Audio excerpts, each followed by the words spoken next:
Okay, so Penumbra is a very scary game. It came out in 2007, which means it's finally an adult. They grow up so fast. Oh wait, I got a message.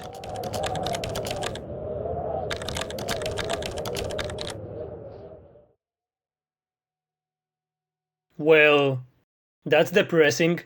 I don't like games without a combat system. I get it. Theoretically, if you don't have any weapons, the enemies will be scarier.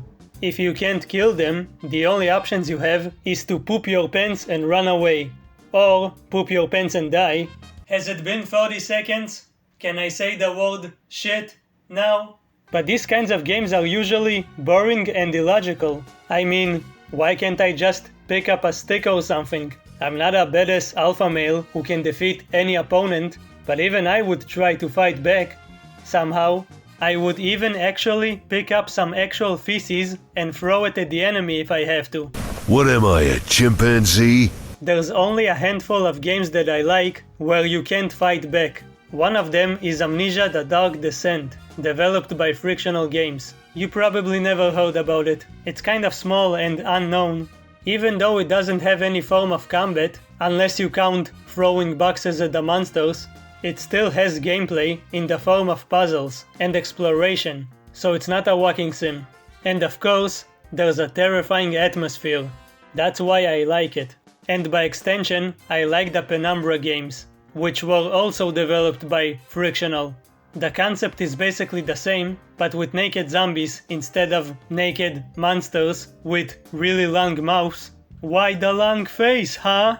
Okay, the zombies are in the second game. In order to get to it, we need to talk about the first one, Penumbra Overture.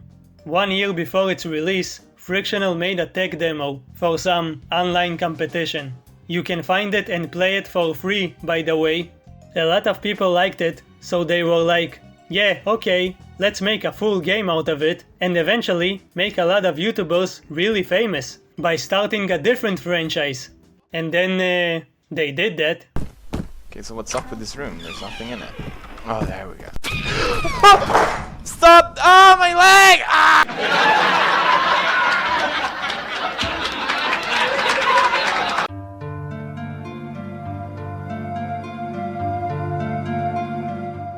The game starts with some narration from the protagonist. We never get to see his face, so I'm assuming that's him. He just lost his mommy, and his daddy went to buy milk and cigarettes before he was even born, and never came back. His name is Philip. His father's name was Howard. No, not that Howard. It's Monday. Howard, Philip, H.P. Lovecraft. Get it? Do you get it? Suddenly, he gets a letter from his estranged father, but apparently, he's already dead. So how did he send the letter? Is this a Silent Hill 2 situation? A dead family member sends you a letter, which leads you to a spooky isolated place? Well, not really. But kind of? The letter told him to go to some bank, where Howard left Philip some notes. There's a lot of weird information there, but there's also one important message. Destroy the documents and never talk about it to anyone. Just move on with your life. Why didn't Howard just burn the documents himself? Or have someone else do it? Why send it to your own son, who you have never spoken to? I mean, that's kind of counterproductive, right? If I don't want people to see my shit, I don't show it to anyone, I just cover it up with sand. Like a cat. What? Am I the only one who does it? Of course Philip doesn't destroy them, because then there would be no game. Philip is a university professor. Ew. School. School is for nerds. We're not nerds on this channel. We just talk about video games all day.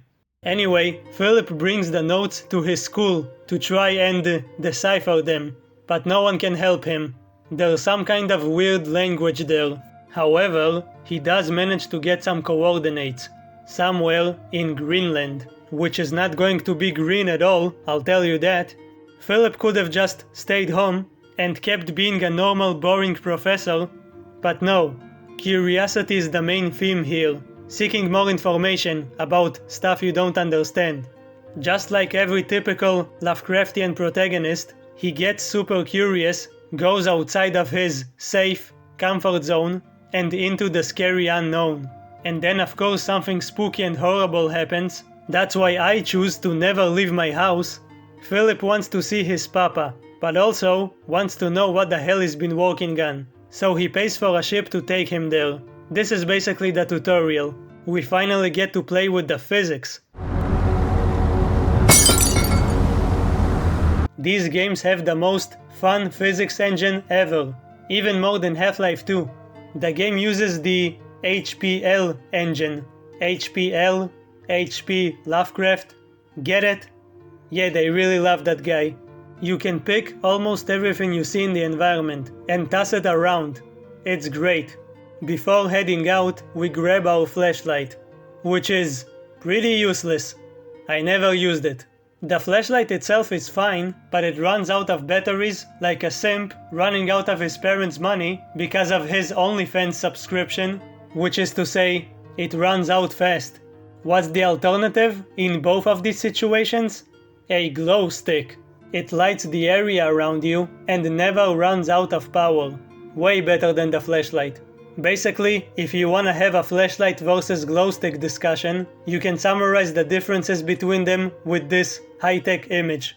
Philip heads out, and pretty quickly, this idiot gets lost in the blizzard. How did you even get here? Was your plan just to walk until you find something? Stupid. We need to find shelter before we freeze to death, but what are the chances that we'll find a bunker or something? Oh wait, I found one. That's convenient. We use a rock to break the ice, which is what I always do in conversations. We use those sweet physics and get inside.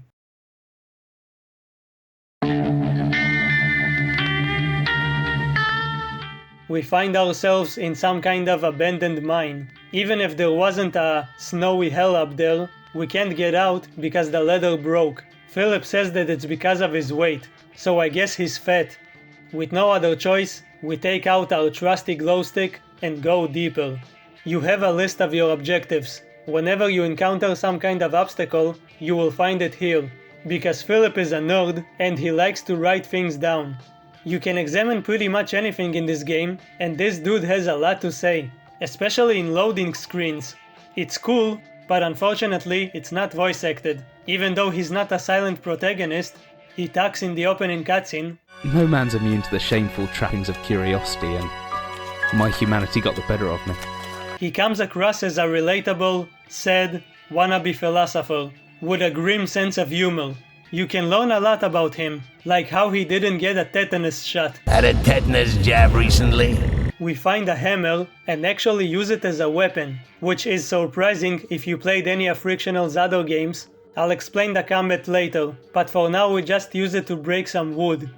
Because this is a horror game, stuff like this can happen.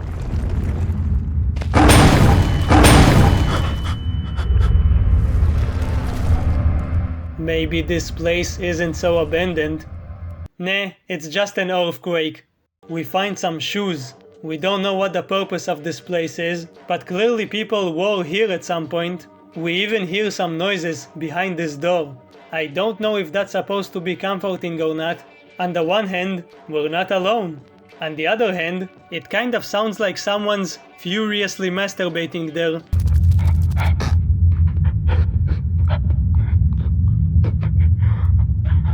This isn't super important, but it's relevant. During his journey, Philip will come across these artifacts that serve two purposes: to save your game and to confuse the hell out of you. At least at first. They kind of act as foreshadowing.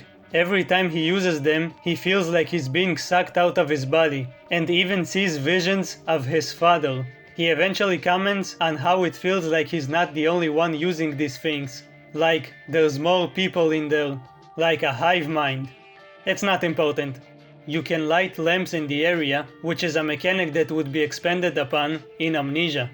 We continue on and find a note of someone who also got stuck here. He accidentally ate a spider while sleeping, so he was like, "Oh golly, this is actually kind of cool. This is my new favorite food." After like 100 days of eating spiders, he found out that they're growing bigger and bigger. So, giant spiders, huh? That's stupid. This dude was clearly a lunatic. But then, you see it yourself. A giant egg that has hatched. And you're also stuck here. I'm sure it doesn't mean anything. There's also a big dead spider and a tongue. Someone was doing some wacky experiments here. Okay, maybe it's a good idea to go back the way we came.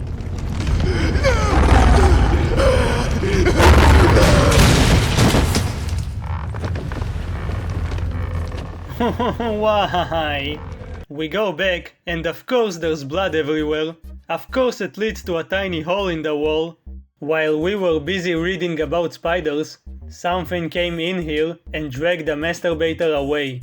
And we might be next. Oh well, look, beef jerky.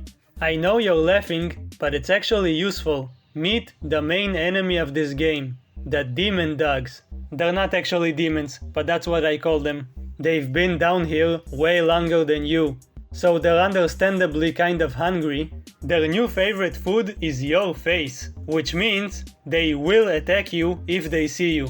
But you can use the beef jerky to distract them and make your daring escape. Or just beat the shit out of them. Come here. What? What? He was so afraid of me that he disappeared. Yeah, this game is a bit janky, especially the combat. This is the one and only Frictional game with some kind of combat system. Technically Amnesia the Bunker has combat, but not really. You can see for yourself. It's not great. You have to hold the left mouse button and actually move the mouse left and right, or up and down, if you want to attack. And I'm pretty sure they have invincibility frames when they fall. It's very finicky. I feel like I'm playing a game on the Wii. Remember the Wii? Wii. It's not exactly fun, but I prefer to just kill them so I could solve the puzzles in peace. Whoa, why are you swimming inside of the floor? You can be creative if you want and use the environment, which is cool. Also don't fight them with a broom, it won't end well. When they're injured, they might run away and call for help. So don't let them do that. If you really don't want to engage with the combat, then just lock them up in the gas chambers. If you do want to be a good boy or girl and use stealth, well, you can do that. I'm not gonna stop you. I think you just turn off your light, crouch, and wait for them to go away. If you wait long enough, the screen turns blue. I know the human eye will eventually adjust to the darkness, but this is a little too much. I think Philip has night vision. Am I playing as some kind of cyborg? If you look at them for too long, Philip will have some kind of panic attack and they will hear him. What a pussy. Getting back to the plot, there's clearly been some kind of human activity down here. Even the Germans were here at one point, and according to this typewriter, they played Resident Evil. This place was used as a bunker during the Second War. Yes, this is the original Amnesia the Bunker. There it was the First War, but whatever. There's notes about something called Turn Gate. Turn Gate? Turn your gate. It says that it has something to do with spirits. So on top of having demonic dogs and other weird creatures that we will encounter, this place is also haunted. Cool. We find a pickaxe, which immediately makes the hammer obsolete. Not only is it stronger against the enemies, but you can break down doors with it. And even entire caves. Yes, you can imagine you're playing Minecraft. Just don't become a Minecraft YouTuber. We solve a bunch of puzzles and find a barrel of some hot TNT, which I proceed to casually throw around.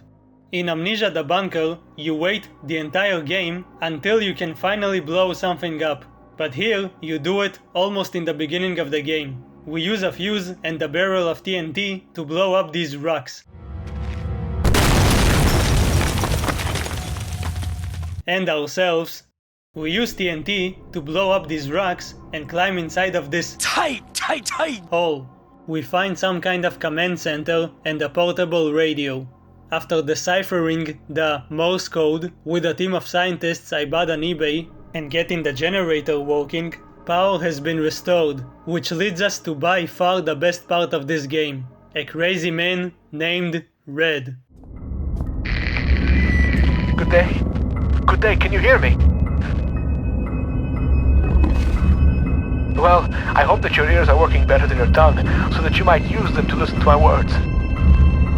You have turned on the light in the end, beginning and middle of the tunnel, but some things remain shrouded in darkness. My Morrissey message I hope has helped, but what you need now is through the wall hole to the right of the fence. Go now, there is no time to explain. Well, in fact, time is one of the few things we have in abundance down here. What surprises are spoiled by such catty curiosity. Red is amazing. He pretty much embodies the idea of being insane. He's been trapped in these mines for God knows how long. Remember that note we found about someone eating spiders in their sleep? That was probably him. You know how people started going insane after just 1 week of isolation during the pandemic in real life? The pussies.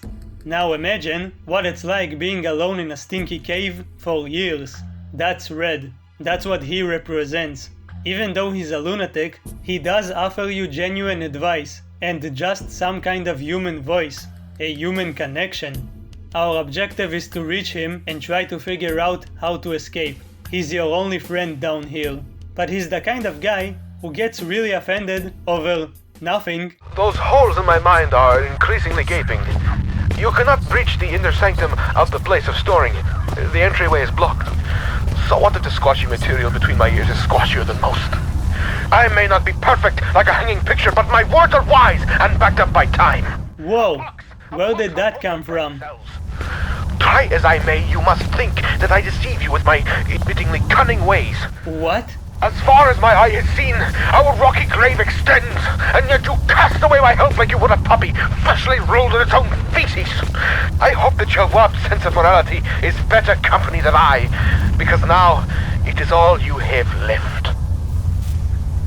Dude, why are you jumping to conclusions? I didn't even say anything to you.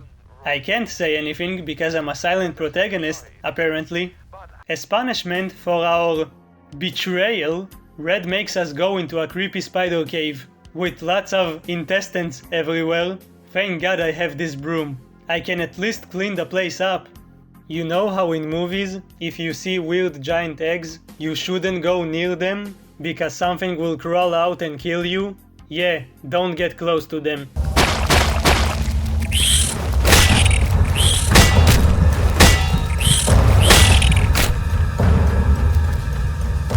You can technically fight them, but they're hard to hit, so it's best to run away while blocking the path behind you. Or just burn them. We continue down the cave while Red is talking about fluids or something. Using our pickaxe, we destroy the tunnel completely. Everything collapses on the spiders, while we manage to escape. How does my brain flesh know your fluids are leaking? Because Red tricked you!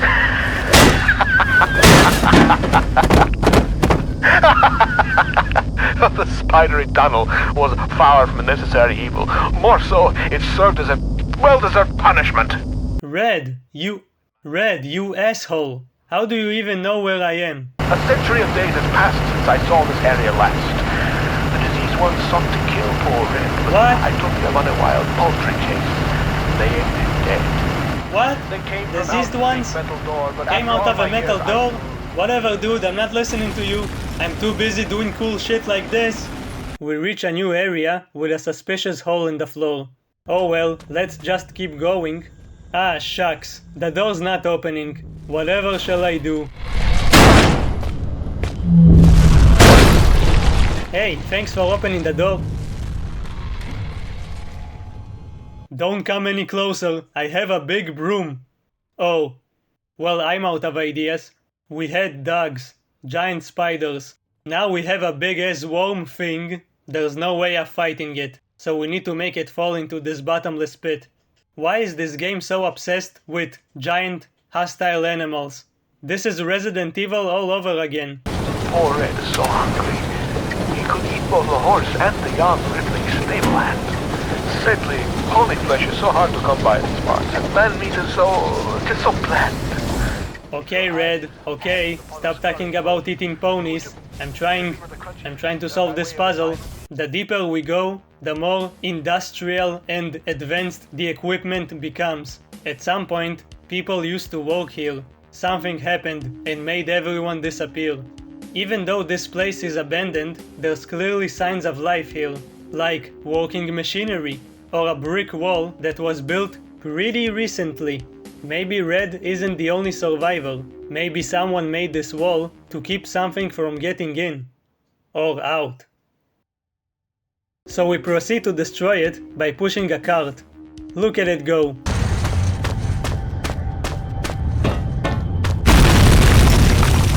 It leads us to some sort of lab, with giant tongues. It's been used for some research and experiments, specifically on worms, or whatever this is. There's a very Alone in the Dark 2 puzzle, where you push a key that's on the other side of the door and catch it with a newspaper, so you could then pull it to your side and unlock the door. This is the only legitimate use for newspapers nowadays. Does anybody actually read newspapers anymore? Does anybody actually read anything? Heading to the storage, we unlock it with the code, and run away from another giant worm by locking the doors behind us.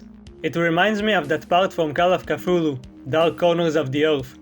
After escaping, we realize that we're getting really close to Red. He's trapped behind some rubble, so of course we need to create a fucking bomb. Yes, science! How do we do that? We tap into our inner chemist, combine some chemicals, and voila, we have a bomb. It's just basic chemistry. It's just basic chemistry. But before that, we find a note from someone named Joe Freeman. He died by drowning in ice. 2 minutes later, we find his hand and it's holding a crowbar. Freeman, crowbar. That's a cute Half-Life Easter egg.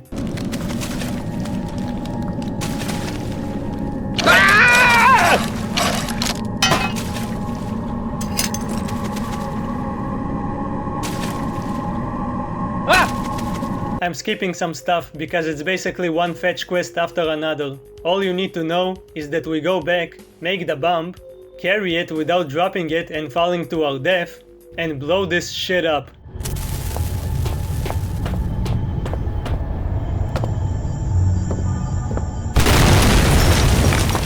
The newly opened path leads us to a big metal door. There were a few metal doors, but nothing like this. Everything was old. But this is modern, kind of new. This is where Red was leading us all along. Or maybe he was leading us away from it. Of course it's locked. And guess who has the keys? Yup, it's the crazy dude.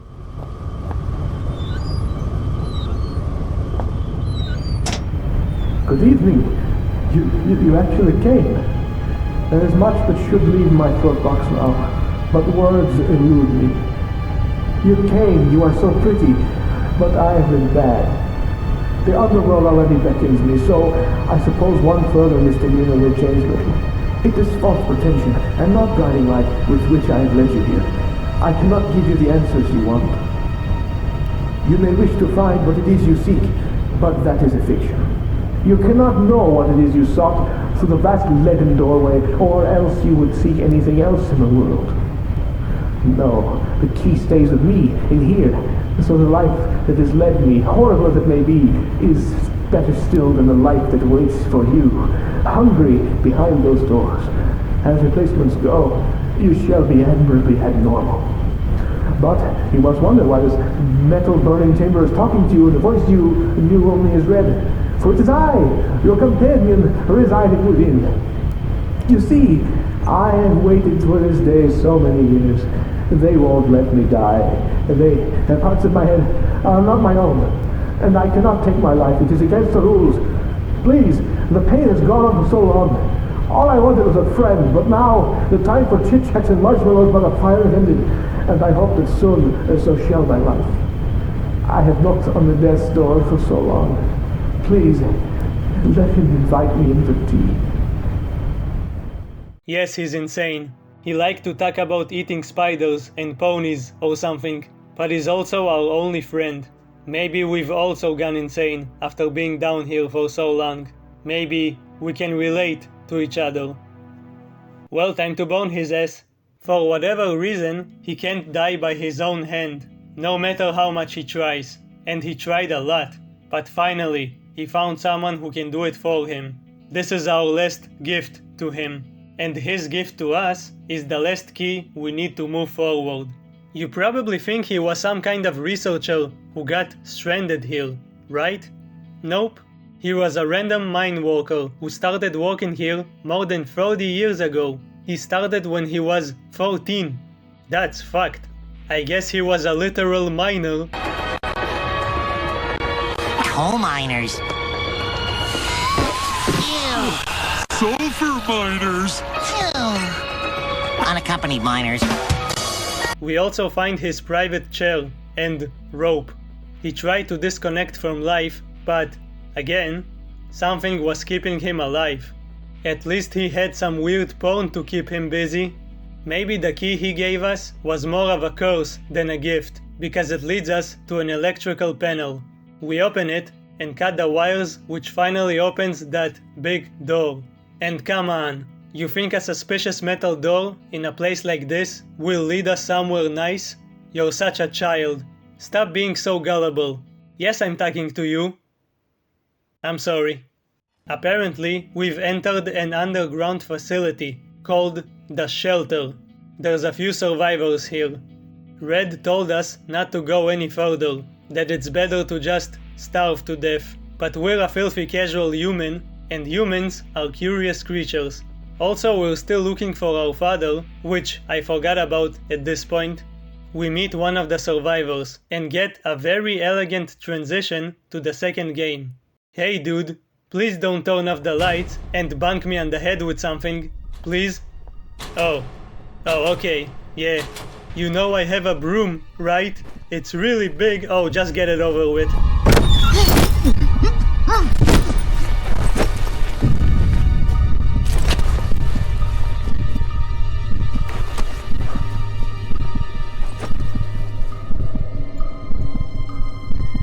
To be continued.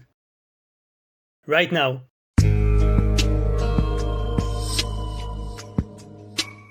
This is where the franchise stops goofing around. This is where the Amnesia influences start to really show themselves. If you weren't paying attention up until now, we get a basic summary of what happened in the last game, with a new voice actor and some cool concept art. Oh, this is Red, by the way. Isn't he cute? He doesn't look like the guy you invite to your barbecue party, but he was our friend. This is also Red. Now he looks like the guy you invite to your barbecue party. Philip's voice has changed, and he sounds less depressed and more serious. It's a continuation of the message he wrote in the first game. All of these things.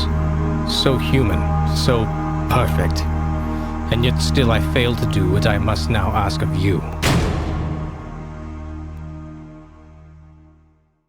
The game takes place probably minutes after the end of the last one. We wake up in some dirty room. At least they put me on a mattress. No more creepy mines and caves. Everything will be a lot more modern now. Everything will be a lot more spooky too. Of course the door is locked, so we use a coin we found to open a vent and crawl inside. I'm so smart. Someone painted arrows with blood, so that's reassuring. There's also a dead body here. As much as I'd like to think that someone cares about me and they put these arrows for me, no one cares about me. What I meant to say, it's probably here because other people have also escaped. There's a note mentioning how everyone is held up in some stronghold, and that Howard is working on a cure. So our daddy is here, and there's some kind of disease.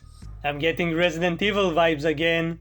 Red talked about some diseased people trying to get him, and we did see brick walls that were built recently. Something happened and the people here tried to contain it. Whenever you hear about infections in video games, it always means zombies, or something similar.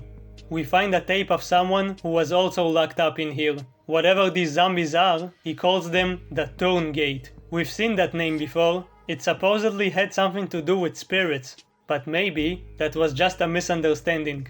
This dude is about to reveal their weakness, but then... I record here the only way I have discovered to neutralize the virus.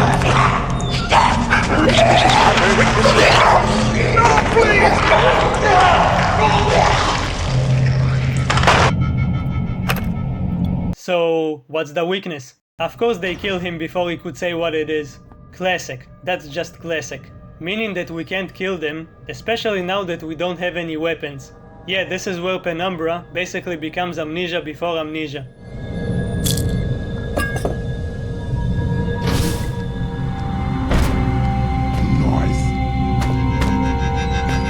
Removing the combat system entirely was a bold move. Instead of maybe changing it or improving upon it, they just said, nah, we prefer it when the player is extra vulnerable. We like it when our players are shitting their pants because they can't defend themselves and can only run away from these naked zombies.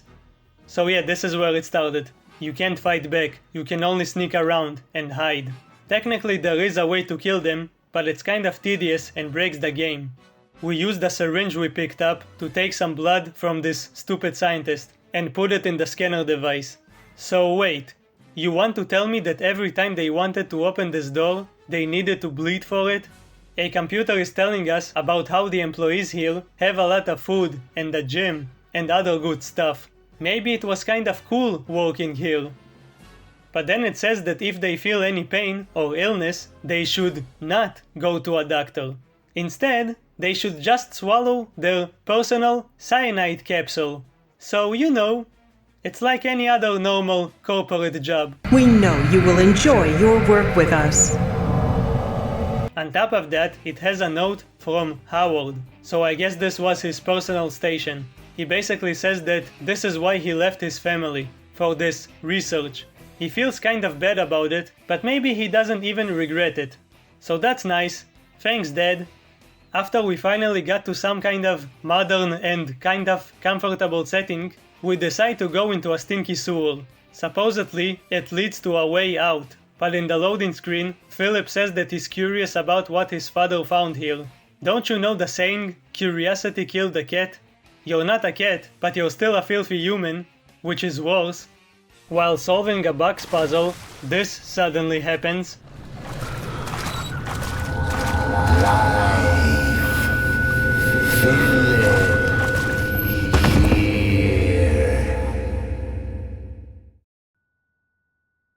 Yes, it was all a dream, baby. I knew Philip wasn't dumb enough to go out into the cold, get lost like an idiot, and go down to a spooky bunker.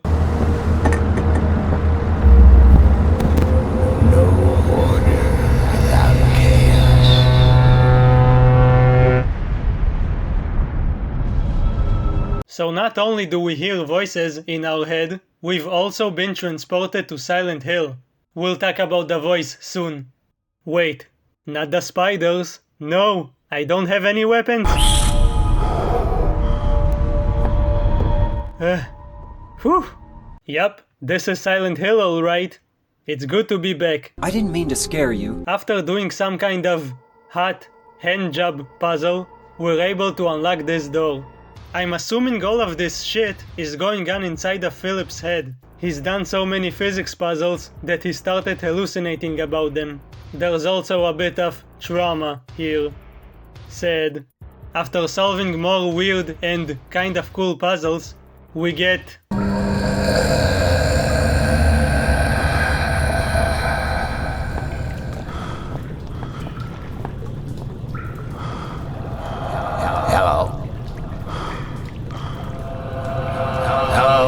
Can you hear me? What am I doing here? Who am I? Why can't I hear their voices? Well, thanks for the help. I'm having an existential nightmare and you can't even say a word. Excuse me, voice in my head. I'm actually a silent protagonist, kind of. Now let me get back to my box puzzle. We finally get out of here and find ourselves in a bathroom. From sewer to toilet. Imagine if someone was taking a shit here and suddenly we climb up from the floor. That would be a shitty experience. We're back inside of the facility, which means we need to avoid the naked zombies again. And we have a weird voice in our head. Hey, wanna have a Skype call with a British lady? Wow, you look like you've crawled through a sewer to get here. Thanks. Hi, I'm Amabel Swanson, and I suppose I'll be your guide for the day. Maybe I can be your guide if you catch my drift. Hello? Can you hear me? I think the transmission's only one way. I've got a webcam. Pull a silly face if you can hear me. Oh, very attractive. Okay. Nah, you're just saying that. Stop it. I think she's talking about me. Oh. You came! So this is Swanson. She's a bit too cheerful for this situation. She tells us the obvious. She's part of a secret organization. They came here to research some kind of virus. And whoopsie doopsie, they accidentally released it. Everyone got infected, or killed, and that's why we have to deal with zombie strippers that have an umbilical cord going into their butt. Okay, they aren't exactly zombies, they are intelligent.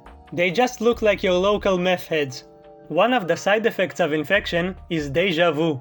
According to her, Howard is part of this organization, and it just so happens that he's working on a cure. He's supposed to be in the library. Nerd. In order to get there, we need to pass the security clearance. And also... Oh, and look out for our medical guy, Richard Eminis. He was acting... strangely when I last saw him. What else don't you know? Let's see. Watch out for signs of infection. Present and accounted for. This situation is similar to what happened in the first game. We find one survivor and hear someone in our ear talking to us. Only this time, these are two separate entities. Last time it was just red. Another side effect of the virus is hearing voices. Oh, and another one is deja vu. Did you say something? Look, the symptoms we know about are paranoia and oral distortion. Oh, and another symptom is deja vu. Enough already. My sides are splitting. Maybe now we can shoot the shit.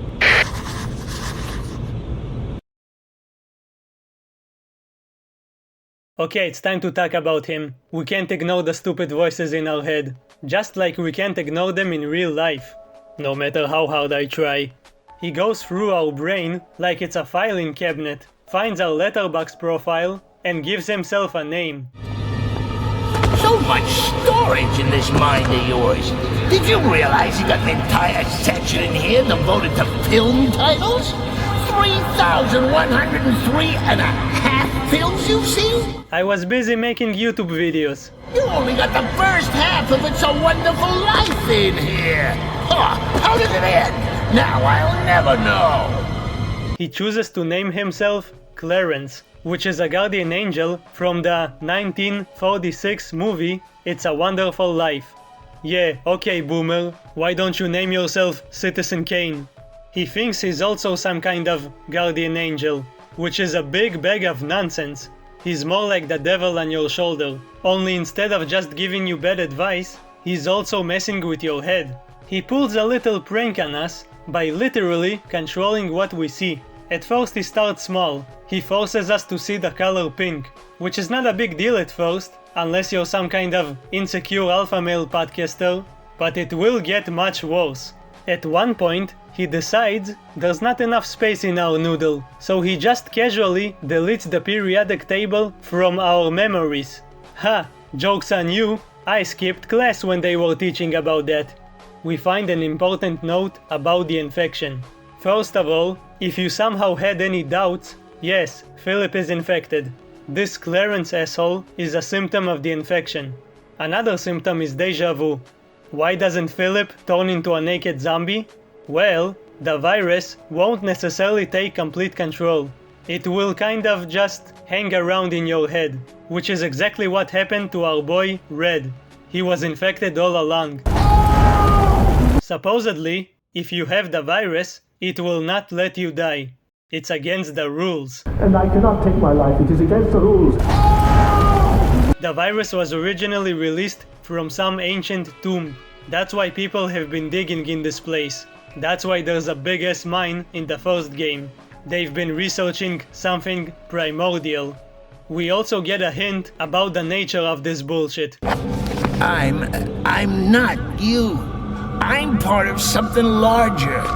We are nothing. We are a mistake. I need to rejoin them. Release me. Let me out.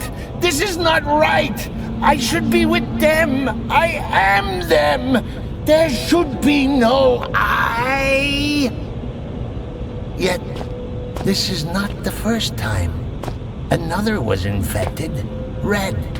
He so wanted to, but we would not let him die. Did he call us a disease? Yeah, are you offended?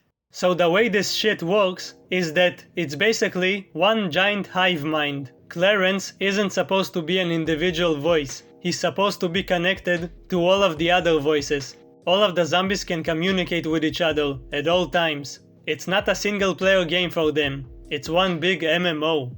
But like I said, the infection process isn't perfect. And sometimes the virus doesn't fully take over. Basically, Clarence got disconnected from his Discord group and he's stuck in offline mode. Getting rid of Clarence is probably a good idea. I already have enough voices in my head. In order to do that, we need to find that cure. For that, we need Howard. And for that, we need to get into the library. But it's locked. So I guess we'll just take this guy's hand to get past security. Okay? Whoa. Let me guess. That was an important corpse.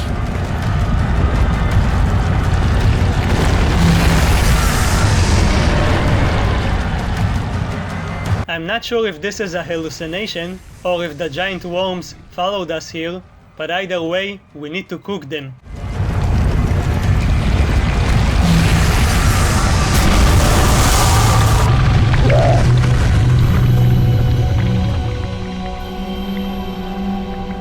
Thank you. We got the hand, but now we need something for the eye scanner.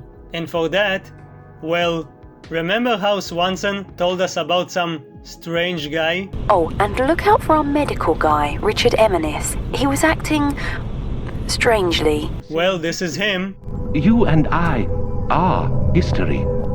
I recall the day of my birth, 18th of September, 1964, 3.46993412, recurring minutes past 9.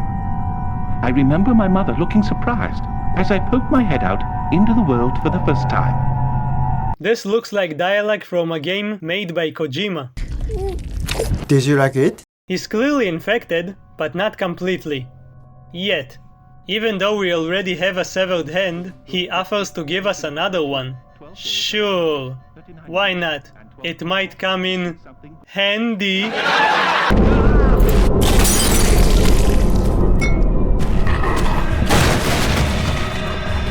Brother, come for us! He's over here! Embrace me, glorious void! Embrace me!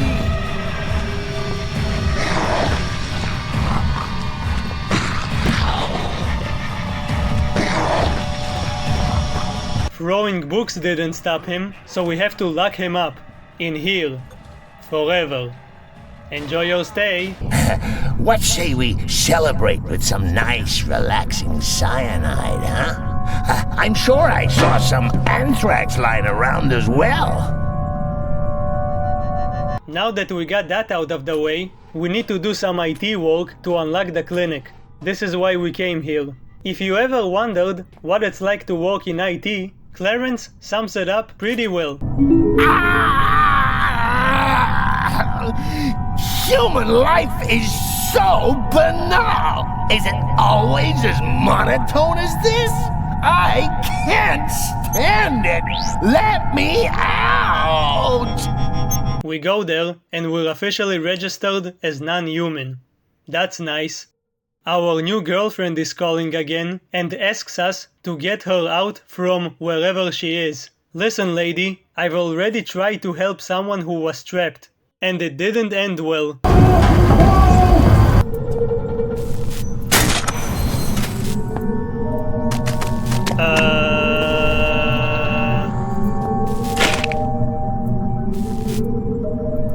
Okay. This is why we came here. Finally. We can finally get to the library. We're about to use this random head and the eye scanner, but where's the door? How peculiar. I could have sworn we remembered there being a door here before. How queer. What's in that direction? Oh, silly old me. I haven't got any hands to point with, have I? You fucking asshole. Eventually he shows us the door, and we enter inside. This looks more like a church. You know what would be funny? If I randomly pull one of these books and then... Oh? Oh! Oh... Shit. Well, he's dead. Philip finally found his daddy, but he's gone. He was never part of his life. He never knew him. But it's still sad. Rest in peace.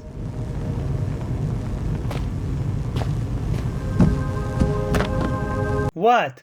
Don't call me insensitive. They never played catch before. That's a classic father-son experience. I was just helping them out. This is obviously a pivotal moment in the story, and in Philip's life. But it's not over yet. He wants to know exactly what he was doing here. Did he manage to develop the cure?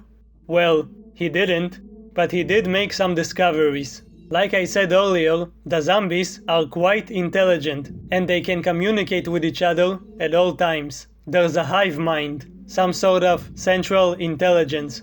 Howard believed he could communicate with it. Maybe they could come to some kind of compromise. He wanted to find a peaceful solution. And, well, he actually managed to talk to it. But whatever it told him drove him insane, made him give up. So what do you think Philip wants to do after learning all of this? After finding out his father was dead after talking to some kind of ancient life form? You guessed it, he wants to do the exact same thing. Instead of trying to get the hell out of here, he wants to contact the hive mind himself, which is basically the boss of the nudist zombies. You're stupid, Philip. Stupid. Holy hell! I mean, good. Yeah, more monkeys for the incinerator. Shut up. After some platforming, we talk to our new girlfriend again, and she seduces us with a cure. She actually found a way to make one. She's super optimistic, considering she's all alone, surrounded by monsters, and she might be infected herself. I don't think I'm infected. I was careful, but I guess if you come rescue me and I'm looking at you like you're a roast chicken, I got it wrong. Sorry, that probably wasn't funny, was it? No, I suppose not. Well, I hope to see you soon. Yeah, cures, rescues, saving the world, also cliché, also ridiculous. Do you really think you're doing the right thing? Your morality is just a lasting stain left behind by religion. Let's move on. To get to her, we just need to get through Antarctica. It's a really nice change of scenery, but it's also super cold, and your dick might fall off. Clarence pulls a hilarious prank on us by making us think that maybe this ice bridge didn't actually collapse. Now, if I were you, which arguably I am, I'd be asking myself in a gormless sort of voice, did that bridge really collapse, or is my good friend Clarence just playing an hilarious jape? The answer, monkey man, is that I don't even know myself. One way to find out. Please, don't get us killed. Okay, I'll trust you just this once. What's even worse is that he makes us forget about Red, and he does it like some kind of degenerate Redditor with a fedora. Asshole! Excuse me a minute. I'm gonna go give you a memory of him a good kicking. We go back inside, and now we need to find a keycard to open her door. Look, I need you, and, well, if you do get me out, I'll give you the biggest hug of your life. Done. That's all I needed to hear. Everyone wants a hug. Christ! Go here, go there, fetch this, run me a bath. Typical broad, atypical circumstances. Hey, come on. Why you gotta be a misogynist? At least first make an insecure podcast where you complain about women. Hey, stop it. Can't you see I'm talking with myself here? You're interrupting a very important conversation. There's a very The Thing-inspired kennel. Good thing there aren't any dogs in this game. Okay, there are some dead ones, but they're demon dogs, so it's okay. I don't have any weapons this time, so it won't be good if...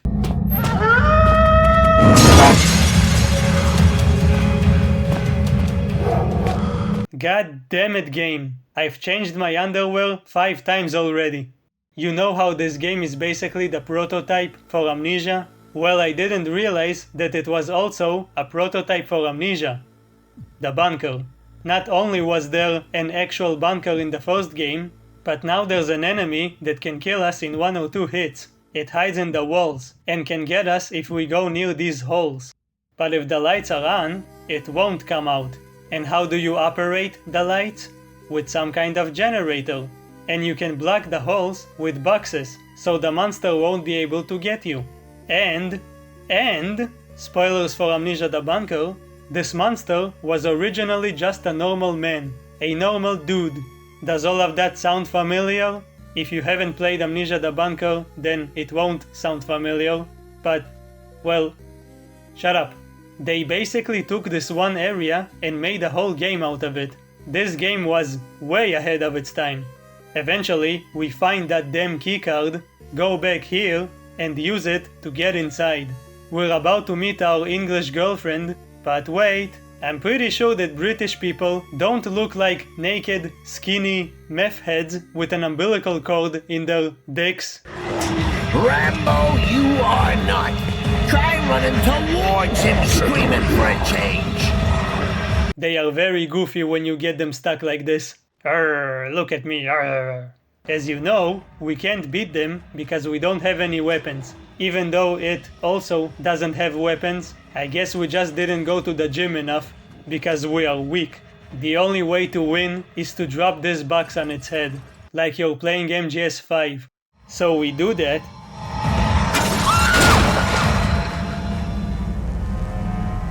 Hey, good work, buddy. Give yourself a slap on the back with a crowbar, why don't you? He made us think that it was just another enemy, so we had no choice but to take care of it. But it was her. It's just like last time. We find one friend in this shitty place. The friend is trapped. We get to where they are. We kill them. Only this time it happened because of a talking head virus. Come on, monkey. Take a joke. And I thought I was bad at telling jokes. But damn it, Clarence keeps messing with us. He can't keep getting away with this. You can't keep getting away with it! Philip cannot catch a break. The second he finds a glimmer of hope, it's gone. With no other choice, we move on and find a lot of the bullshit we saw in the first game. Spiders, spider eggs, weird worms in glass jars. They've been doing experiments, not just on this virus, but also on the animals. You know, for science. That's why we had to fight Satan's puppies and escape from giant penis worms in the first game. At least she had some regrets about it. There's even a baby zombie, I think. How cute. Come on, let's put you where you belong. Alright? Yep, there you go. Enjoy! If it wasn't obvious yet, the save points, these artifacts, belong to the hive mind. I do not know who put them all over the place, but that explains why Philip hears different voices when you save the game. We got a key from her corpse, so we use it to open her office. Boring. Where's the games on this thing? She left us a note about the creation of a cure. An actual cure. Meaning, we can finally get rid of our little douchebag friend.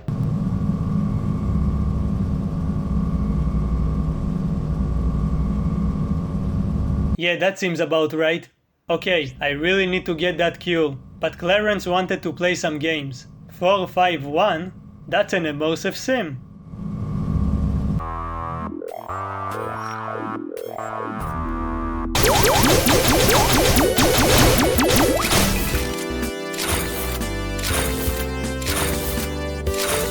This is important to the lore, trust me. We go find the ingredients that we need. Just wait a minute. Maybe we got off on the wrong foot. You don't have to go through with this. We can be friends. I don't want to die, monkey. Yeah. No. I finally get a girlfriend, and you made me think she was a skinny bald zombie. That's even worse than the fact that I killed her after sneaking around while avoiding cameras, Metal Gear Solid style. We find the material we need to create the cure. And of course we need to play a crane game in order to get it, because we need to show off those physics. Fuck. We get what we need, so it's time to get out of here. Remember that infamous part from Amnesia, where you run away from the water monster, where there's random crap blocking your way? Well, we get to do it here too, kind of. Now we just need to put this in some kind of machine, and we're done. But of course, this asshole isn't going to make it simple for us. I know what you're thinking. You're thinking you've got a way to destroy me. Wanna know what I'm thinking? I'm taking you with me. At first it was just a prank, bro. He made us see things that weren't there. Then he made us kill the English woman. But now he's really fucking with us. Not only is he not showing us the door, but he basically makes us think like we're teleporting around, while a naked zombie is chasing us. He also starts laughing like the Joker and almost choking.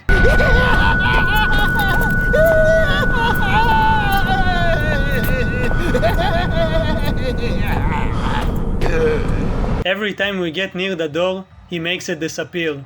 This might be the most tense moment in the game. Or at least it should be, but in my case, the zombie was more confused than me. Look at him. He's also running around in circles.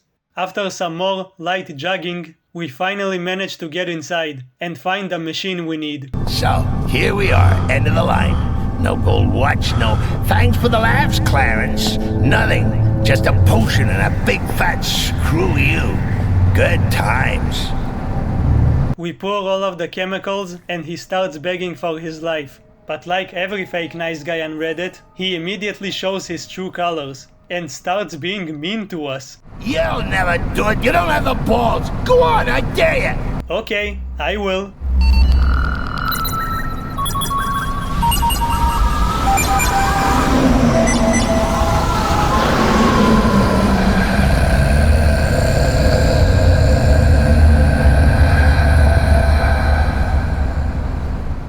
Whew. Finally. He's gone. He can't read my memories anymore, so he won't be able to find my porn collection. Unfortunately, he quickly finds a new body and starts chasing us around in retaliation. I guess his consciousness was floating in the air and just crash landed into this body? I don't know how that works. He's so happy, he starts giggling like a little kid. I wish I could be this excited about stuff.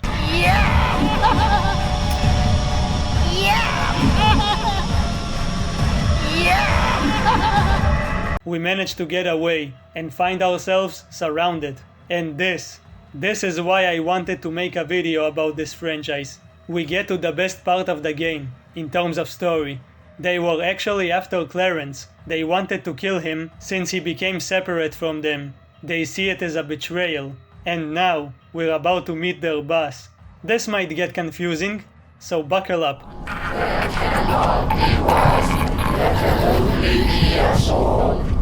At the end, This one was more human than he would have believed.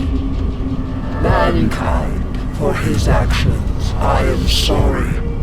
For this next misconduct, I am sorry. Do not hate me.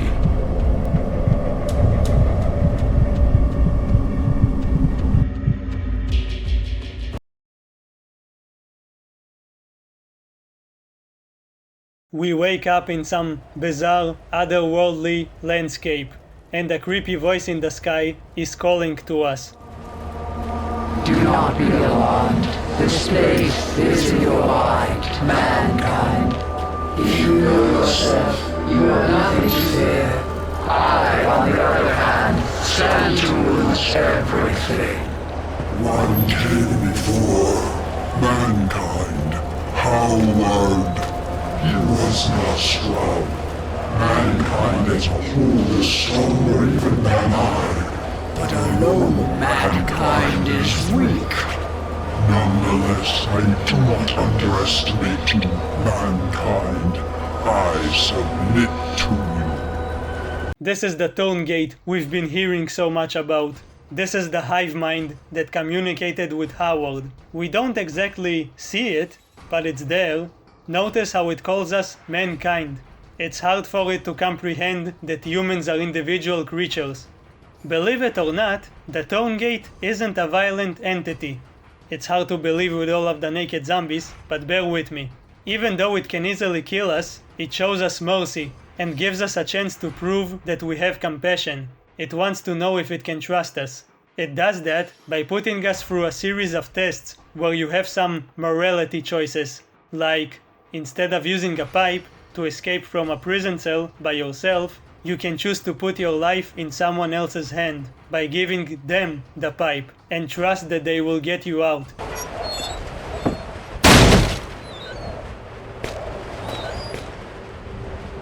Or, finally, murdering one of the zombies in cold blood. Okay, no. If you do that, you just get trapped in your own mind and die. You need to make him open the door for you. Teamwork. One for all and all for one. You know, some wholesome shit like that.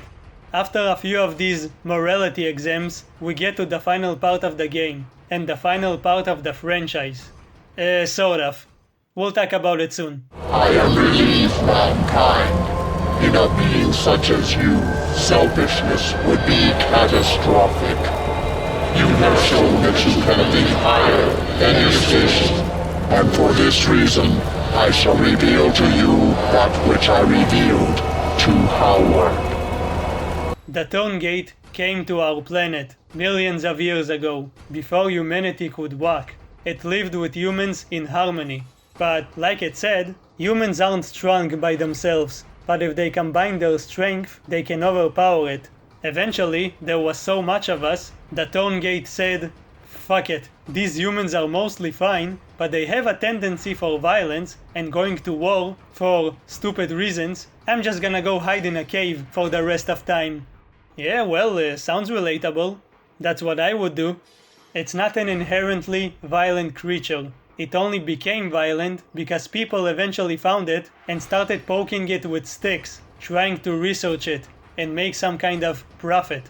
It only acted in self-defense. And I, with no form of defense, was forced to attack.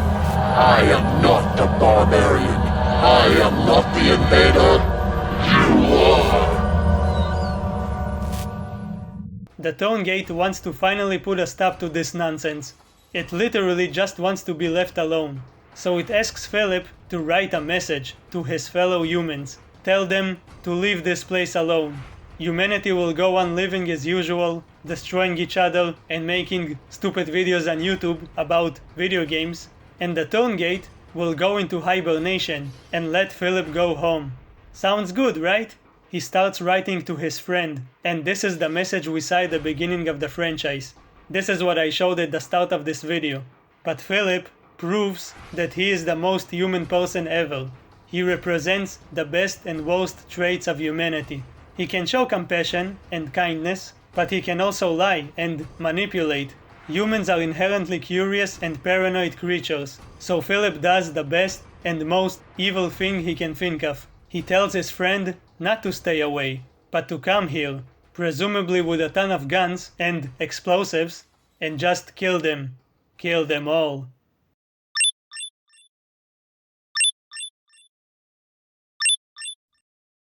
Philip. Dude. I told you you're a stupid fuck. But that was good, right? That was interesting. Philip presumably dies, and this marks the end of the franchise. Well, almost. We still have Requiem.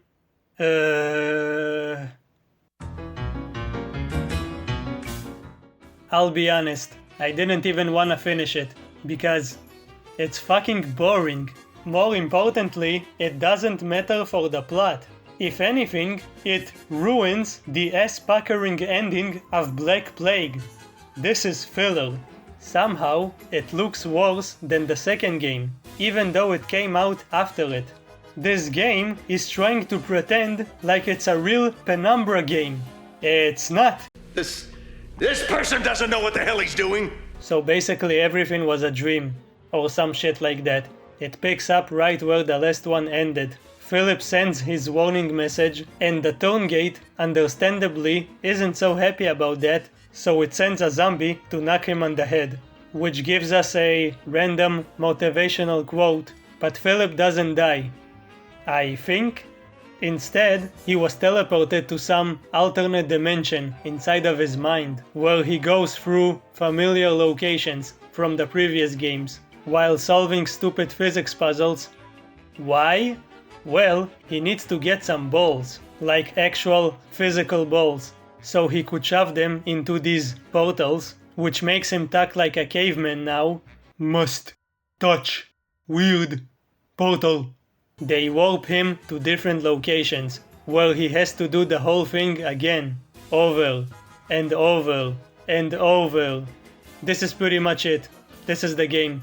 When he's finally done playing with his balls, he gets a choice between leaving this place and going on the ship from the beginning of the first game, which either implies that it was all a dream, or that he's just stuck in some kind of mental loop where he died but his brain doesn't want to process it, or he can get inside of the incinerator with Red and just end it all, implying that he's succumbing to his death. I think. Thank you, my friend. This is going to hurt.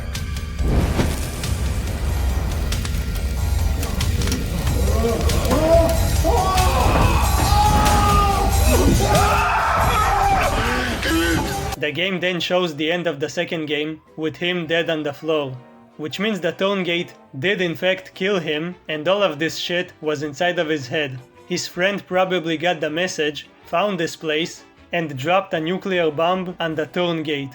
I could have guessed all of that on my own, there was no reason for this game to exist, but I guess Philip's brain wanted to do some more physics puzzles before he died, and that's it. Oh, and sometimes you hear Red and some other characters. Good day. Good day.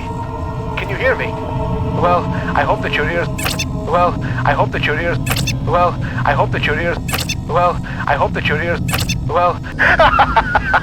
You even get to visit his room again, but this time there's no rope, because he's already dead. The best part about this is that it's short, even shorter than the previous games, which themselves are quite short, and even then I didn't want to waste time on it. I'm assuming this was supposed to be a full game at some point, but then they just released it as DLC for the second game. Nowadays, you automatically get it if you buy Black Plague. What really makes it a bad experience is that there are no enemies here, so this is literally just a random puzzle game, which is fine in a vacuum, but not if it's a continuation of a series that did have enemies. It removes most of the challenge. More importantly, it removes all of the tension and horror in your horror game, which is a mistake repeated by another Frictional game. But we'll talk about machines and bacon later. Imagine if in the next Doom game they remove all of the demons and all you'll need to do is some platforming. This is kind of like that. Just because something is a central mechanic doesn't mean that it has to be the only mechanic. Cogwheels are designed to fit on cog spokes. Once fitted, qualified personnel, that's you, should operate the cogwheel button. You should probably get going. Hey, don't tell me what to do. I already have enough voices in my head. Because there's no enemies and no tension, the developers just said, fuck it, your flashlight has infinite batteries now. So at least it finally stopped being completely useless. There are some cool stuff here, I guess, but the puzzles are easy for the most part. They did add quick saves, which is nice. Oh, you can throw explosive ketchup, so that's neat. I think they tried to tell some kind of deep story, how every person who died in the previous games actually goes here, or at least their consciousness does. Maybe we're all part of the Tourgate's hive mind, which implies that Philip did die, but at the same time he keeps on living in this place. It's an interesting concept. In fact, it's so interesting, the developers used it in another one of their games, Soma. Penumbra is actually similar to Soma in a lot of ways. But yeah, in short, you don't need to play this to get the full picture. It's not bad, just unnecessary. And boring. If you want an actual satisfying sequel, play Penumbra Necrolog. It's a fan-made mod, so I guess it's not canon, but it's solid. It's good. I think there's even another sequel after that. They're way better than this. You should only play Requiem if you are really bored and want a random puzzle game. I think I'm the only person who talked this much about it. It's only been like 5 minutes, but that's long enough. That's what she said. Meaning of life, negligible. Penumbra is great. If you want to see where Amnesia and Soma got their ideas from, then play these games. But even if we stop comparing between them, these are really good games by themselves. The story is interesting and thought-provoking. It's another reminder that humans are garbage and maybe we should just stay at home, instead of going out searching for dead people in some weird abandoned places. So yeah, that's nice. I'm not pessimistic. The gameplay, while not being my favorite, since there's no real combat system, is still good. There's combat in the first game, but I barely count that. Playing around with the physics is endlessly fun, and the puzzles are mostly good. They're not frustrating, which is a trap that most puzzle games fall into. There's barely any characters, but the ones that are here are great. Listening to insane people talk in your head is always fun. You're some coward, four-limbed freak! Also, you get to run away from naked bald people. What more do you need? Right? They don't need anything else. Thanks for watching. Do all of the YouTube stuff. Are you calling me bald? No. Are you calling me naked? No. You are, aren't you? You know I'm insecure about that. No, no, no!